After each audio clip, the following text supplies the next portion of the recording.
In the new film Darkest Hour, Winston Churchill searches for his copy of Cicero, that Roman politician and lawyer who so excelled in the art of public speaking. Churchill was composing a speech and needed guidance. So why aren't we in education turning to Churchill and Cicero? Professor John Hale states in his lecture series, The Art of Public Speaking, that public speaking is the most neglected of the liberal arts. With my 20 years as a teacher, both at the college and high school level, I have to agree. Along with reading and writing, public speaking should have equal weight. It should not simply be an elective for a few, but a requirement for the many. All teachers in all disciplines should have students speak publicly, and not just from their seats. To my own scholars, I say, in this class, we follow the Trinity: reading, writing, and public speaking. I do not want the image of my scholars bathed in the glow of an iPad like docile factory assembly workers from the 19th century. My classroom, I hope, serves as an open forum, the theater in the round, the way I envision a classroom in Shakespeare's day, his grammar school, when debate and recital were essential. Rather than a minister in the pulpit, I sometimes feel like a facilitator at a friends meeting with individuals called to stand and testify. The DNA of classroom instruction, however, is the sermon, now the commonplace lecture. A spiritual leader who would rise up to the lectern to uplift and educate. But how many lectures that have you heard actually educate and uplift? Earlier this year, I asked my students how many were trained or even practiced public speaking. One student raised her hand.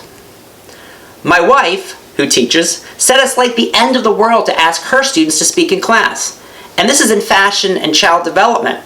Petrified, students will often take a 0, she said. They want to read from a paper, not develop a persona. They do not understand the transformative power of public speaking. We can spin clumsy silence into reason gold. In my class, on the second day of class, my students traditionally stand in a milk crate to rant. It terrifies them, but afterwards they're invigorated, they're excited. And by the middle of the year, they deliberate on the same milk crate in the lobby of the school, but now for 10 minutes. Last year, I was proud of my teenage daughter Nancy, who spoke before a packed room of concerned parents and students at a school board meeting. There was a proposal to collapse one of the high-performing middle schools, and Nancy spoke from her heart about her experience. Few lessons in her classroom experience equaled such life-altering events. She had what Churchill said, blood, sweat, toil, and tears in that speech. For her small part, the proposal was tabled. For now. History is complete with wonderful public speakers, but are we training the youth to carry on the tradition? Who is our next Martin Luther King? Susan B. Anthony? Even Henry David Thoreau? So many of us simply tweet or repost or hit the like button without putting our whole soul and body into the fight. Public speaking is so personal and, I understand, so frightening. I was a junior in high school, and my teacher did a lot of public speaking, and I was terrified, absolutely terrified. I would go to the bathroom and throw up, and she knew this and said, I have the secret for you. And I'm like, well, what was that? She says, I want you to try out for the musical. I'm like, are you kidding me? That's like, what's the analogy for that? It's like telling someone who hates French food and having them live in France. There is no way that was going to work, but guess what? It worked. I did it, I loved it, and it turned into be life-altering, life-saving, and sometimes you have to go through that fire to come out through the other side. This past semester, one of my former students messaged me through Facebook. This relatively shy student was now gunning for president of an engineering club, and he was the underdog, but he wanted a few tips.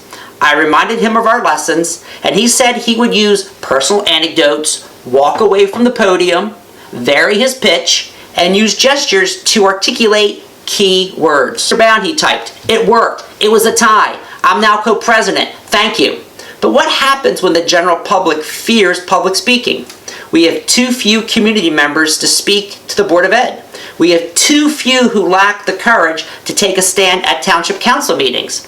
We have too few willing to stand up to authority.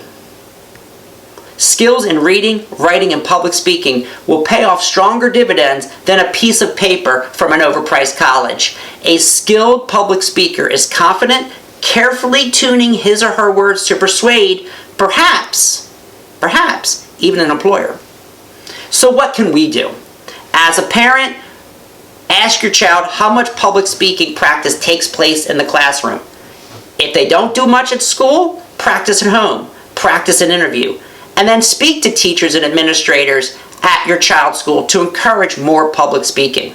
As teachers, we can step to the sidelines, and I know that's so difficult for us, me included, I understand that, but we need to allow students to play the game. I know I hate being a spectator, and many traditional classrooms, I hate to say, many are spectator sports. As administrators and legislators, fight to bring back the art of public speaking. Bring in professionals to every discipline to make public speaking work in the classroom. After all, thank God a Churchill came to save Britain and the rest of the free world from Nazi rule. His simple, "We will fight" speech, a speech you should Google right now, go ahead and Google it, effectively changed the course of history. It just took someone to give us the words to inspire us to fight. Thank you.